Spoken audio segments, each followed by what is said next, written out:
No, on the level, Paul. It was really first rate. You left them in a quiet frenzy. I don't know. I'd give anything to do the whole concert over again. Listen, no matter how many concerts you play, you'll always have the penalty of not satisfying yourself. Preserve that feeling of dissatisfaction, and you'll be fine. I'd like to go somewhere and hide. Oh, you're behaving like a schoolboy. The concert was a complete success. Now let's talk about something else. What about ancient Greece? What's your opinion of Greek civilization? I have no opinion. All I know is how I feel, and that's low. What a debut. Rows and rows of empty seats staring at me, and then I fluffed that passage in the Brahms. Don't worry. You won't hear from Brahms in the morning. Please, forget the gags. Save your anger for the party you're on at my apartment. Everyone's waiting for you. Thanks, but I can't go. My family's giving a little party, and... You're going to disappoint all those people? Come in. Paul. Oh, Mom. You were wonderful. Papa, say something. Say something to Paul. Oh, you played so beautiful, Paul, I cried. And I wasn't ashamed. Gina. Oh, Paul, I'm proud of you. I'm so proud of you. Thanks, Gina. See you later, Paul. I don't want to intrude on the family reunion. Oh, wait a minute. Let her go, Paul. Oh, but that's Mrs. Wright. I know. She's very beautiful, isn't she? Yes. She's a married woman. So what? Maybe it's none of my business, Paul. But I have eyes. I can see what's going to happen. Nothing's going to happen. You're a clean boy starting a clean career. You shouldn't get involved. Let me live my own life. I know what I want. Don't let your life get twisted. You pay for what you get in life. Special people have special pains to pay for. Line me up when I play. I'm not a machine. I've got feelings, too. You hold in your hands a career made only in storybooks. Respected, rewarded. Good night. I'm leaving. Wait, Paul. Where are you going? Where do you think? Oh, be careful. The stakes are big. This isn't a 2-hour trip to Chinatown. Think of the future. Think what will be next year and the year after. Think of your work.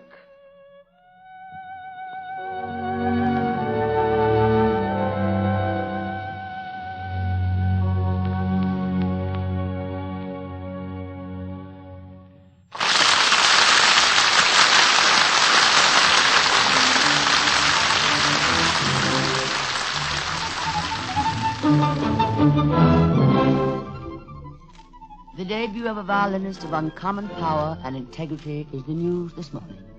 It is difficult to remember a first concert equal to it for virtuosity, musicianship, and the highest type of interpretation. Paul Bourret is a young violinist of great gifts, and there were even reviews that were more complimentary. Strange the feeling one gets from accomplishment, from a job well done. Paul was my accomplishment. I had given him the opportunity to make good. In my anxiety to further his career, I invited Anton Hagestrom, the eminent symphony conductor, to listen to him play. Thank you, Mr. Bourret. What did you think, Anton? Good. That's excellent in many ways. Then you forgive me. Forgiving you, Helen, is an old and not unpleasant habit. Well, I knew you wouldn't come if I told you you'd have to listen to a recital. I think symphony conductors develop selective ears. They can be very deaf on occasion. Where do you study, Mr. Bourret? The National Institute. With Hose now? Yes. Where can I reach you? Through Bauer. Bauer, you're in good hands. Come by my office. I would like to talk to you. Thank you. Good day, Helen. It was very sweet of you to come, Anton. I'll see you soon, Mr. Bourret. Goodbye. Didn't he know I was going to play? Never look a gift conductor in the baton. I took it for granted you'd want to play for him. Of course I wanted to. I respect Hagestrom. I respect his opinion. But that's not the point. What is the point? You tricked him. You tricked a famous conductor into listening to a young, unknown artist. Is that it? It was for your sake I asked Hagestrom up. I don't play the violin. The patroness of the arts. What am I? A substitute for this year's trip to Sun Valley? The discovery of a new painter? Or redecorating your house? You think it's pleasant to stand here and let a woman patronize you? You have an excess of pride. My father kept a grocery store. He still has it. My father had a bank. He still has it, too. Doesn't it ever occur to you to be grateful for anything? Yes. I'm grateful for the concert. And for Bauer. I'm grateful for the chance to play for Hagestrom. That's about the list so far, isn't it? I'm in your debt. I don't recall mentioning it. You don't have to. It's all assumed. I'm supposed to be humble, grateful, stay in my place, the thankful protege. You didn't do anything for me, really. You did it for yourself. The way you'd buy a racehorse or build a yacht or collect paintings. You added a violin player to your possessions, that's all. You're a mass of prejudices, aren't you? You're so much thought and so little feeling. Well, I'm in no mood to argue the point. I'll settle for a drink. You've been drinking all afternoon. Why do you have to drink so much? Ask me no questions. You remember that? It's an old childhood saying. Ask me no questions, I'll tell you no lies. What sayings were current in your childhood? Beware of Greeks bearing gifts. Oh, hello, you two. Hello, Mr. Wright. You're just in time, Victor. Paul was upbraiding me for my bad manners. Oh, was he? It seems I don't know the etiquette of gratitude. Bourbon for you, Victor? Oh, please. Won't you have something, Paul? Hey, no thanks. They say people only drink when they're frustrated. Or thirsty? Or I'm happy. Do you like Hagerstrom, Paul?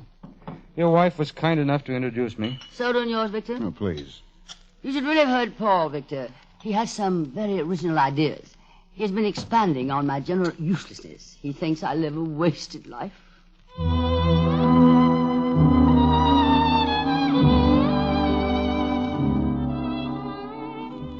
Somehow, the first time you kiss a man, the mental image is always firmly imprinted in memory. With Paul, it began outside my beach house. In silence, we stared at each other, his eyes almost coldly angry. But beyond that, now that we were standing closely together, was the almost overwhelming undercurrent attraction we had felt for each other and fought from the very first. I tried running away from him. Why are you running away, Helen? What are you afraid of? I'm just careful. Of what? The world in general. That's pretty vague. It's a woman's privilege to be vague. You want people to think you're brittle and shallow. The woman with the wisecracks, the gay gag. You're not really. My friends would be delighted to hear it. You're lonely. Do you think you can fool me? We're too alike. I know you too well. You don't know me at all. Why did you ask me out here today? I thought you might enjoy it. I was coming anyway. That's not true. I don't like insolence, even from my guests. Helen. Don't touch me. Leave me alone. I love you. Don't touch me.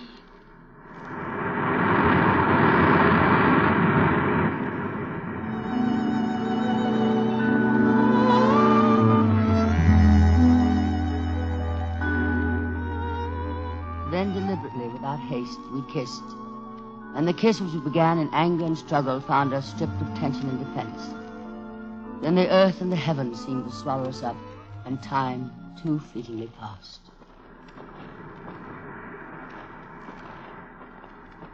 You might be sorry love was ever invented. I'm not a simple person, Paul. I have my faults. Who hasn't? I've got a quota of them tucked away in my back pocket. I don't like mine hidden. I wear them like medals. I'll take my chances. I've been a law to myself ever since I can remember. People were stupid enough to put up with it. You never did. And you like that? I hated it. I was afraid of it. I still am. Why? It takes a great deal of courage to look at ourselves as we really are. I never wanted to. So I drink. That's the truth. Pure and simple. The truth is never simple. I'm tired of running. I'm tired of hiding. I've spent my life escaping from reality. I can't fight you, Paul. But remember, I warned you.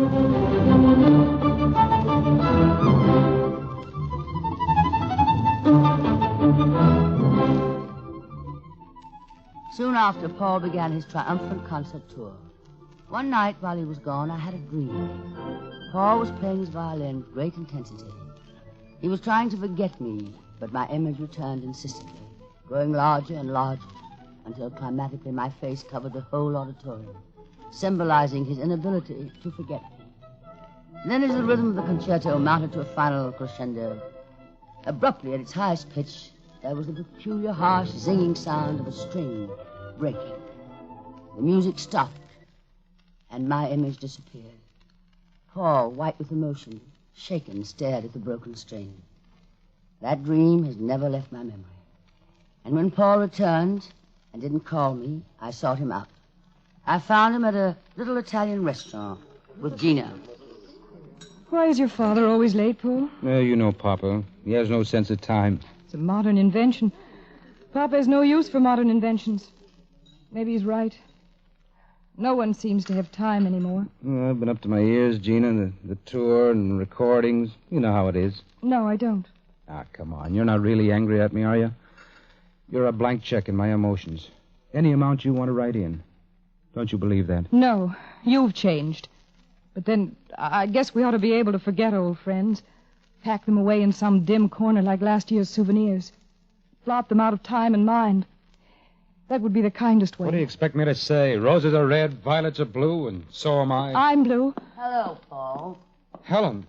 I'm sorry I can't stay very long. I just wanted to add my congratulations to the general acclaim. Good day. Oh, wait a minute. Excuse me, Gina.